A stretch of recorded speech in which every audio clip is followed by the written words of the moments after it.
Nileshwaram beverage കോർപ്പറേഷനിൽ കവർച്ച. ബുധനാഴ്ച രാത്രിയാണ് കവർച്ച നടന്നത്. മദ്യവിൽപ്പനശാലയിൽ നിന്ന് പണം നഷ്ടപ്പെട്ടിട്ടില്ല, എന്നാൽ വിദേശ മദ്യങ്ങൾ മോഷണം പോയിട്ടുണ്ട്. ബുധനാഴ്ച രാത്രിയാണ് നീലേശ്വരം ടൗണിലെ വിദേശ മദ്യവിൽപ്പനശാലയിൽ കവർച്ച നടന്നത്. ബീവറേജ് കോർപ്പറേഷന്റെ ചുമർ തുറന്നാണ് കവർച്ച.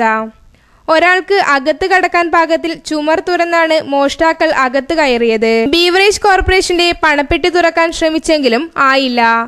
9 ലക്ഷം രൂപ ലോക്കറിൽ ഉണ്ടായിരുന്നു.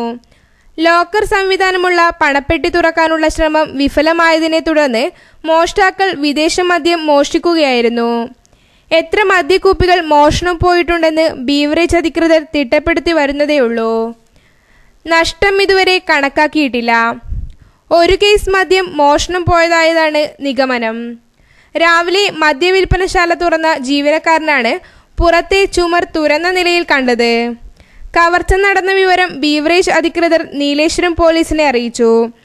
ഉടൻ പോലീസ് മദ്യവിൽപ്പനശാലയിലെത്തി. കാസർഗോഡ് നിന്ന് ഡോഗ് സ്ക്വാഡും വിരലടയാള വിദഗ്ധരുമെത്തി തെളിവെടുത്തു. പോലീസ് നായ നീലേശ്വരം കറുത്ത ഗേറ്റ് വരെ മണം പിടിച്ചോടി. നീലേശ്വരം CI സുനിൽ കുമാറിന്റെ നേതൃത്വത്തിൽ പോലീസ് അന്വേഷണം ആരംഭിച്ചു. നേരത്തെ കാസർഗോഡും കാഞ്ഞങ്ങാടും വിദേശ മദ്യവിൽപ്പനശാലകളിൽ മോഷണം നടന്നിരുന്നു.